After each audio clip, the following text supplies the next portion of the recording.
Can you visualize a nice paver walkway meandering between the driveway and the back patio? It's gonna look good. Behind me too, off the living room, another smaller paver patio. We want to link the kitchen door, the back door, the woodshed over here with walkways and gathering and some smooth curves. We've got to redo the front and a paver patio with a kitchen in the back. We've got pavers, patios, palm trees, and lighting. We're going to have fun on this designer's landscape.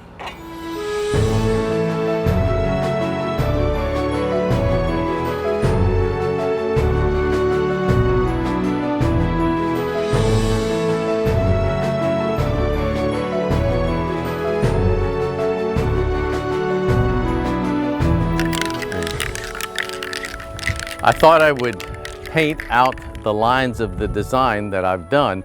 I did a hardscape plan for these friends. It included a backyard patio, but when the homeowner said, I want a walkway from my driveway back around to the back of the yard, including a little pad or walkway to the back kitchen door, the back living room area, and behind you is the wood shop, well, let's bring them all together. So that's kind of the game plan. We'll see, we'll have an intersection here. And again, on the plan, I didn't get into details. I did spot where some palm trees will go, where lighting will be, and our basic paver outline. And so we did a half plan for them, and I think it's going to be effective. So many people think or talk about a walkway. We're going to get to it on this one. I'm going to start right at the driveway, and I'll draw the right-hand side or outside of our patio. I'm just going to dot this in a little bit.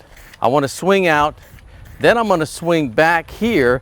A homeowner just told me this morning they need to go and have access to the trash cans over here. So we'll meander in, and I kind of bend towards you to go to the woodshed.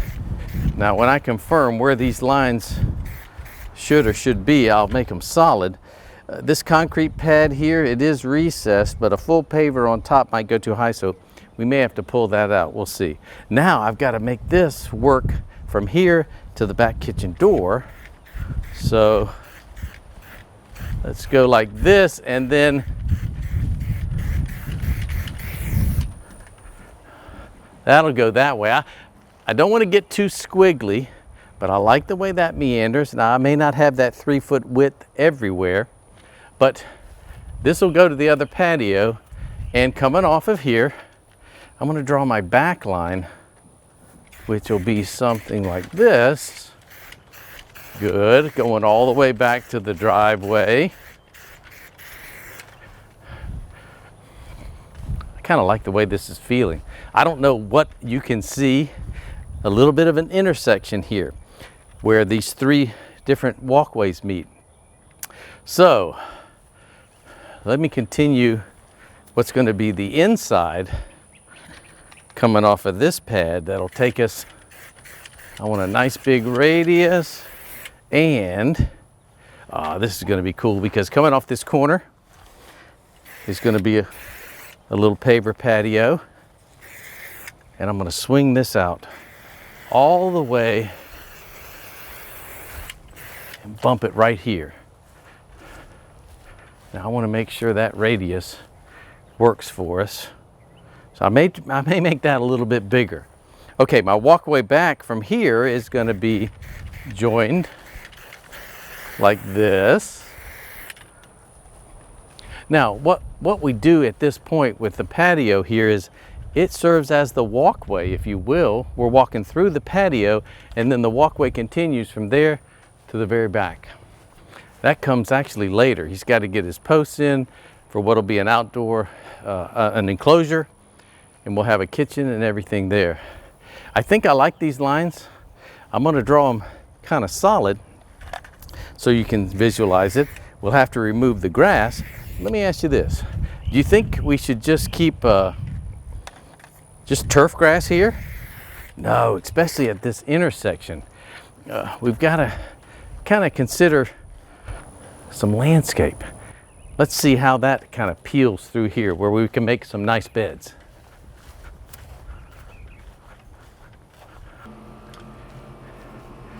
Now, I know one thing, we've got turf outlined here, but this small little patch of grass it's got to come out because we need plants in there to soften some of the things you see in the backdrop. Where I find an intersection where two or more walkways enter and intersect, I found the need for a little bit of planting bed to give it some impact. And that's what we need to do here. Even though this would make a nice mowing easy curve on the inside, I want to see if we can bring some landscape across here and make an impact. So I like this radius. I'm going to pull off of it, if you will, and jump right over the walk here, and then gradually bend it back into the existing walk. This will still be easy to mow, and I don't know if you can see, now we've got planting areas. So we'll see how we can circulate the plant material. Palm tree over here. Let's go look at the little patio. Now, as I join here to the patio, I see this would be, if it remained turf, this corner or square box would be a high maintenance, hard to mow and edge area. But we need some impact here. So another palm tree, looking out of the living room with light at night, it lit, it's going to be another focal. So where the back walkway continues, I'm going to leave that kind of open here so you can enter in and outside of the back lawn. But for here, I want to poke out another radius bed and then join the walkway here. Easy to mow curve, and then again the placement for another palm tree somewhere in this area. Now, you've seen us take out sod and turf before. It's not that much fun, but let's remove all the unwanted grass here, then we'll be ready for some paver action.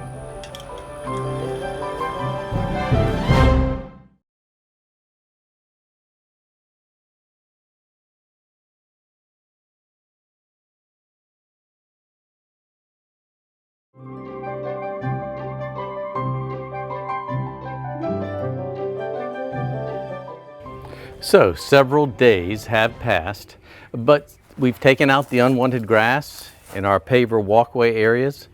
And continuing on, we had to do some sprinkler improvements. So in orange, we flagged the existing heads, and then in green, where we were relocating, moving according to our new patterns and sidewalks, where we had to relocate sprinkler and irrigation heads. So we've got good coverage there. Now, I think we need to plant the palm trees before we do the pavers, because we don't want to mess up the pavers by having trucks or equipment walking over that. So we dug some of our holes, nice and big and sizey.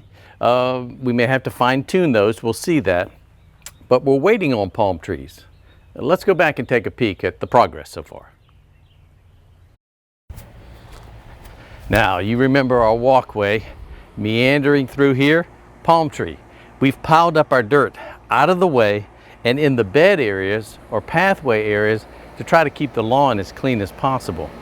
Palm tree, palm tree. If you look at the plan, the idea or concept was that the palms would be left and right as we navigate down the walkway to the side of the house, to the patio. And I want to reference this because we've got low voltage lighting, LED lighting we'll put in, and we've run some sleeves under here with our wires to try to get that taken care of before the paver walks go in. Again, walkway meandering, palm tree, palm tree, palm tree behind me here, and then the patio, a nice French curve there. Well, I understand the nursery has loaded up our trees. They're about a half hour away. Let's go around the side of the yard and show you at least what we've been working on.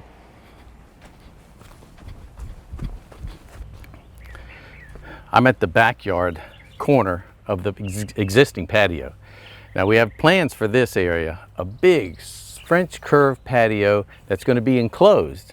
So we have to set the footers and all that, so that's going to come a little bit later. But for this, anchoring this in, tall, medium, small palm tree, having these lit, it's going to be nice, again, as a focal point here off the entertainment area.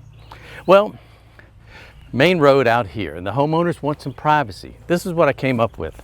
Instead of just putting a hedge line right up here by the house, we've got a fast-growing variety, Viburnum odoratissimum, and this is what I've done. I put a finger or a small bed here of the hedge, and then behind me, 30 feet away, another hedge line. But see, you notice how they're even in curvilinear fashion. Hedges don't have to go in straight rows. And you notice how where this hedge line stops, the other one picks up and continues. So we've got privacy with time. Again, let these go 6, 8, 10 feet tall if you want to. Privacy from the trees over there and the pines all the way to the house. Now again, we're still waiting for these palm trees, and then we'll have plenty on our hands.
What a difference a palm tree, any tree, makes to the landscape. Our goal here is to create a courtyard feel between these two buildings. And I think we've already started to achieve that with our specimens. The walkway meandering here, going to the woodshed, to the back kitchen door. And then it's going to meander this little intersection. We've got a landscape bed there, and it weaves towards you. Soon, you'll be standing on what will be our side yard back patio. That's going to be neat. Right between here, a little bit of landscape. Now, we put these trees in 12 palms in about 45 minutes. Speed isn't always necessary, and it isn't even important. We've still got to follow up by coming back, knocking down the hills, and jetting in with water to eliminate any air pockets that can develop around the trunk. We'll ensure these trees get off to a good start. One thing next, coming up, pavers.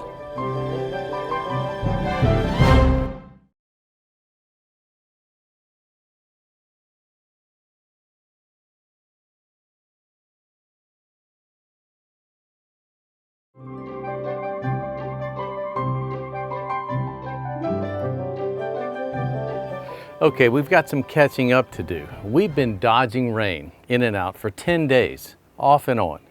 So we had to go ahead with our paver installation while we could. Pavers are already in. You've seen us lay pavers before, no big deal. But I got to show you the way the curves came out. almost exactly, I think, the way I planned and drew them. Very impressive. And with a few plants that we've already placed in, we're waiting for mulch and do some lighting. I think you're going to like the way it's coming along, so let's catch you up to speed. Now, curved walks make such an impression. Come on with me. Let me show you what we've been accomplishing. You already saw the palm trees in place. Now it's like they make even more sense. This 20-foot patio, we reached out with a nice radius here, a little bit of furniture right off the main living area, lighting on the palm trees, as well as some pathway lights. We'll come back in a little bit and talk about some of the varieties of plant types that we've installed already. Kind of full sun condition here. So, our walkway meandering to the back laundry room around here. I love the way these little angles and the roads have come together. A lot of people would just do a separate walk here and have this jointed, but I'll show you the way we cut these and had the guys cut them. It really looks better. We used a running bond pattern so that the pavers actually meander and move you along the walk, and not a straight line and no borders to speak of. This makes our walkway look wider.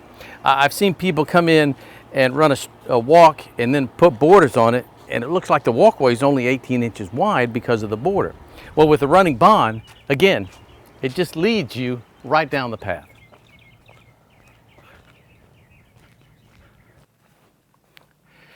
Back here, the rear of the house is a west exposure. Pretty hot in the Florida sun. So we've come in with these 3-inch caliber plus red maples. A very easy to mow leaf when it drops. These are deciduous, so they'll let the they'll shade for the summer heat and let the winter sun in, which is what we want. We'll be doing a back patio over here. So we placed 3 of them. Homeowners want another one. The more shade, the better, I think, back here. This is where we stop phase 1 and where we pick up for phase 2. We can't wait for that. Don't know how long it's going to take, but we'll keep you posted. First plant I'd like to speak about is the Liriope, the Aztec grass. These buttes, a nice 1 gallon, so I couldn't help myself. Had to get about 30 of them, and they'll look good with the mulch. A Southern Living plant in our Southern Living plant collection is the Ligustrum Sunshine Ligustrum. Beautiful yellow foliage, full sun, it's going to stay yellow gold the whole time. Now, a little grassy Agapanthus over here to my left, to your right. These are 1 gallons. They need a little time. That's okay. And we've kind of married them with this variegated yucca. What a beautiful plant. Now, this is soft touch, so no big problem that they're right here at the walkway. Easy touch. More Agapanthus. Then we come to some knockout roses. A little bit of color, and they can get pretty big along this wall. More Aztec, and then finally, as you kind of get to our intersection, I wanted to create a little bit of impact here in the radius. That's why we cut out the bed the way we did. Palm tree, palm tree. And so I've taken the COONTIE palms, a dwarf, tough, glossy green foliage, and kind of ran them in a circle behind me. So I think with time, that's going to make a nice impression when we come and go in these different directions. I want to bring you up close and install one of the COONTIE palms because I found something, even from the growers, that we need to be cautious of.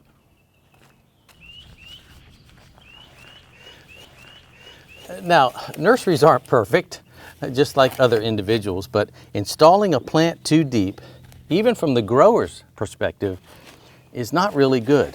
I don't know if you can see up close here, but as I pull him out, these are not deep-rooted for a couple reasons. They've kind of potted them right up around. Oh, I did not want that to come out. Too much dirt up around the cones here. This is where our soil level should be. Believe me, these are tough and durable. Got that fertilizer mixed in with the good soil. I'll stick him in and pack him good, even using some of that good organic matter we've got. Let me go slide down and do another one. Now, again, I don't know if you can see, but this is just too much soil covered up around these cones. They've got to breathe. It's almost like they just can't get the nutrients, and they need air circulation. Come on, baby. Nice and easy. Now there's one indicator that I want to show you. If you've just got a soil line up here on the top, all that is excess soil. There's no roots that are penetrating in there. Here's where the root line starts, and that's where the soil line up top should be. So as I plant him, this is going to be my new desired height.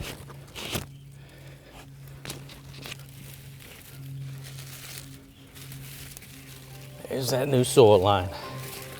A little mulch around him, he'll be fine.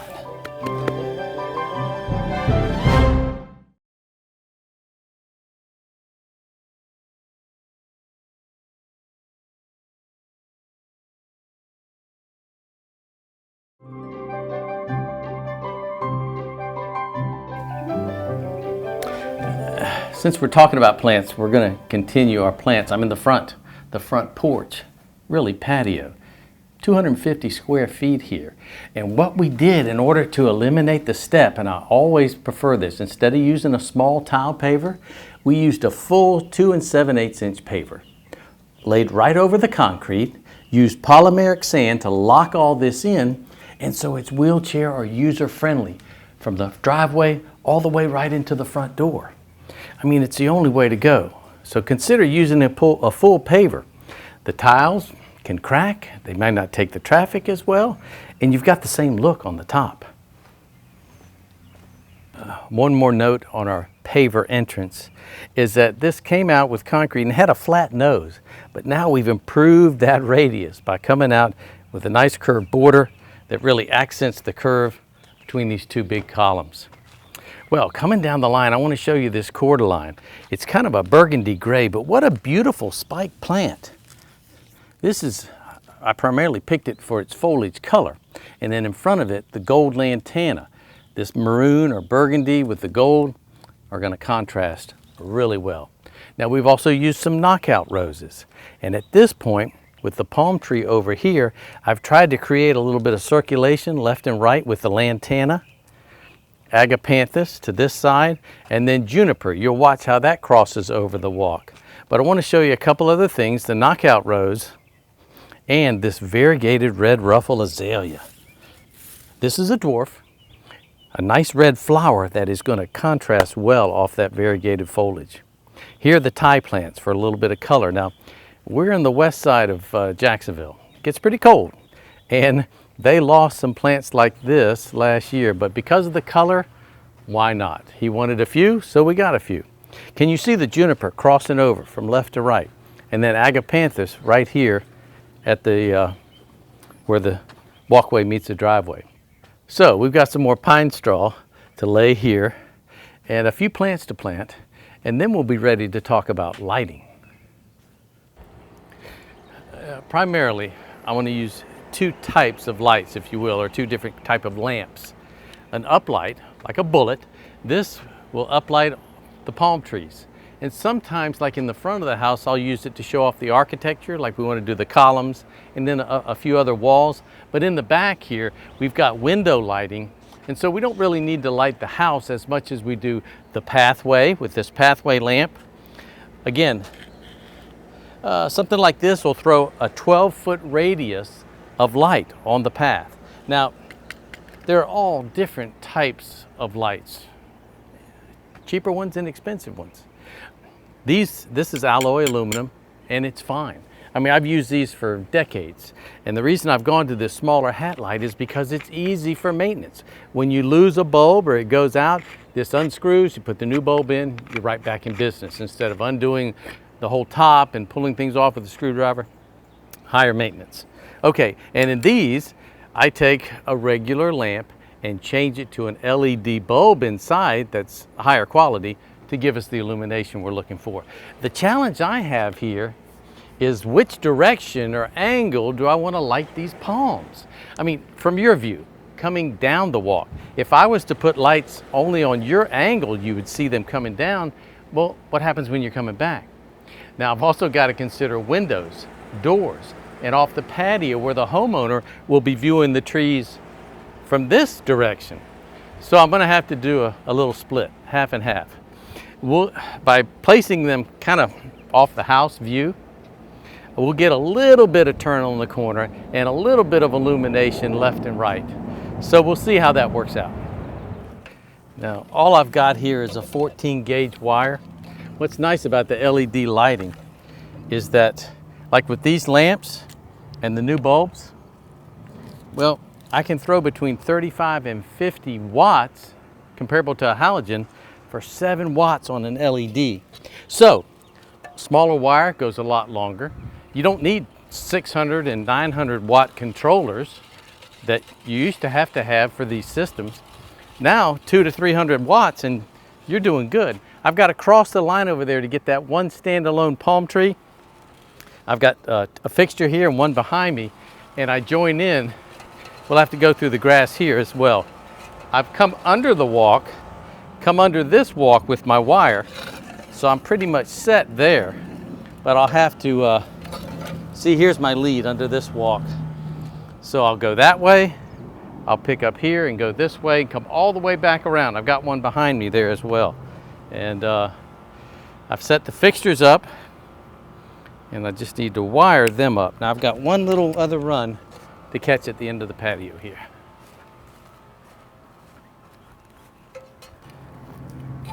So what I do is find a tree if I can, some solid object. It might be a hose bib that's connected to the house or anything that I can tie off onto. Cut a little piece of PVC and I'm heading all the way towards you. I'll stop and get this light. So we'll use a little slack there and all the way over to our last palm tree.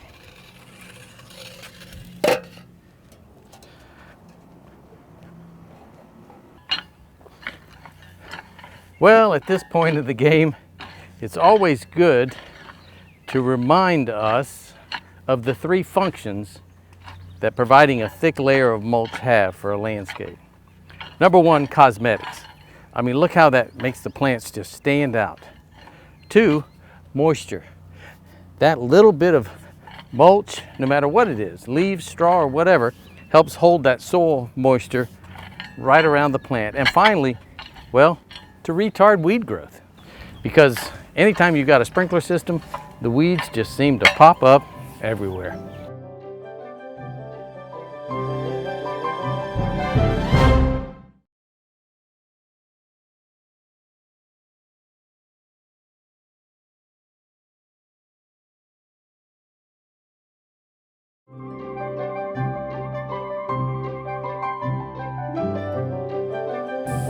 One thing I can say about the lantana, the butterflies love it.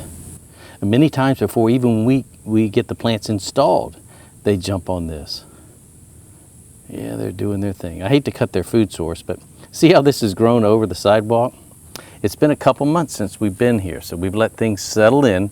We've returned today to put a clear coat base on our pavers to seal them and to pay attention to the driveway. We're going to stain that as well.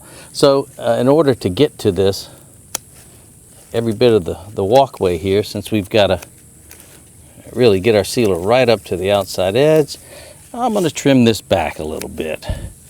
No harm lost, because as you pull back, you're going to see just how vigorous this lantana is becoming established. It loves the hot months. It's a drought-tolerant, xeriscape type plant that provides you with color all through the warm season, and then, like we said, attracts butterflies. I've got another little section close to you here that I just want to tip back before we put our paver sealer on. The paver sealer we'll use is an oil-based product, and we've had a little bit of rain. That's what the big issue here is working in and out of the weather. In Florida, we get these afternoon showers, and boy, if you don't get out early, it's almost like it can mess you up during the day. The maintenance guys know what we're talking about there. Let's back up. We got part of our driveway done, but we want to continue with that.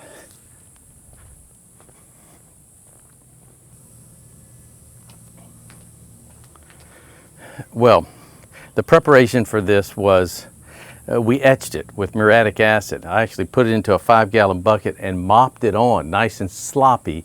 We scrubbed it with a stiff push broom, a nice wide broom, and then we pressure washed it and rinsed it off. Then we need to let it cure. But what we've done is etch this thing so that the paint or stain here which is actually a paint, a color, is going to soar right down into those little pores.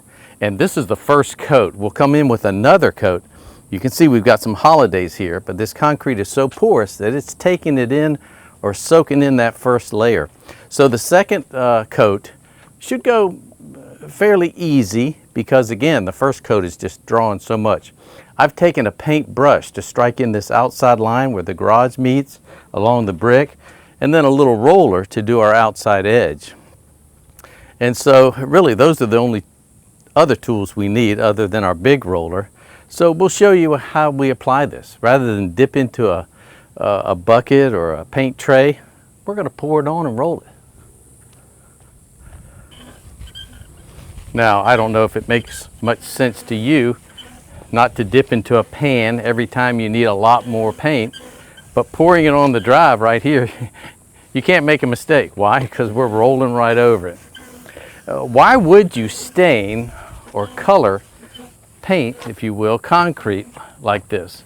Well, it allows you a couple of beautiful reasons. If you pour old concrete and have new concrete, once you paint or stain over, well, you can't tell the old from the new. It does diminish even the cracks by about, I found out, about 50%. So it reduces the visibility of any cracks you might have. Also the color. I mean, it's nice. Other than bright white, you can use a trim color to tie in with the hue of the house and your paint and really make it attractive. Now, there might be some scuff marks, you know, with tires with time, but any surface is going to get that. But like we talked about, etching it and pressure washing and cleaning it, we've cleaned out all those pores and now we're filling them with this first coat of paint, if you will. You kind of refer to stain, even though this is staining. It's a concrete paint, and the stain process is very much the same. I'm not worried too much about sloppiness. I just want to roll it in. You need 80 degrees or greater today, and I'm feeling it. I don't know who's hotter, this driveway or me, because I can feel the perspiration. But again, our goal, we're trying to beat the afternoon storm and rain. But you see how it colored over that little rust mark? Now you've got a beautiful surface that's continuous and it'll look good for years to come.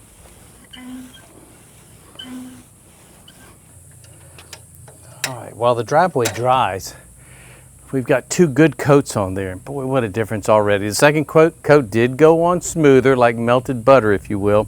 Now we're dealing with oil base. So instead of 18 inches, I've got a smaller roller because the sidewalk here is only about 4 feet wide. And so I'm dipping into the bucket now rather than just pouring it all over the surface. And again, this should do a couple things.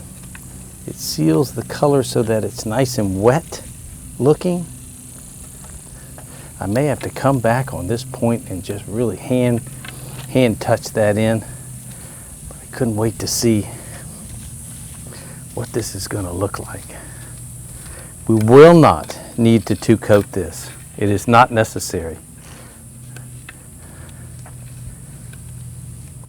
Oh, that's going to be beautiful. Now, you have an option too of even spraying this rather than rolling it. You can put it in a pump up sprayer, 1 or 2 gallon sprayer, and spray it on from left to right. And that's fine. Matter of fact, you actually put it on a thinner coat. So this is really rolling a nice thick coat on the pavers. What a difference of the color that it brings out.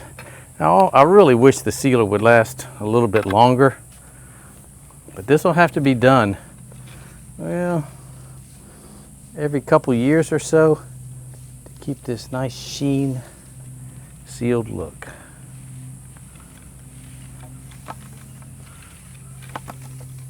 What's nice is I don't have to worry about spillage or overage. Just so it'll have enough time to dry is really my main concern. We've blown this walk, swept it, blew it again in preparation to get every little bit of debris, rock, sand. We used a polymer sand here, but 30 to 40 days after it's had time to set up, it's good to wait that long. Well, every project like this deserves before and afters. Hope you get a chance to really enjoy what we've accomplished here.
Well, this is where our paver walkway ends, or is it where it begins? Big plans for the backyard here. Another big circular indoor paver patio with a screened enclosure, but we'll have an outside pad as well to welcome you and come on in and out for the landing. All this will change. We come on top of our old patio with new looks, palm trees, lighting. Well, we'll have to invite you back. I've enjoyed having you today. I'm Gary Allen for the Designer's Landscape. See you next time.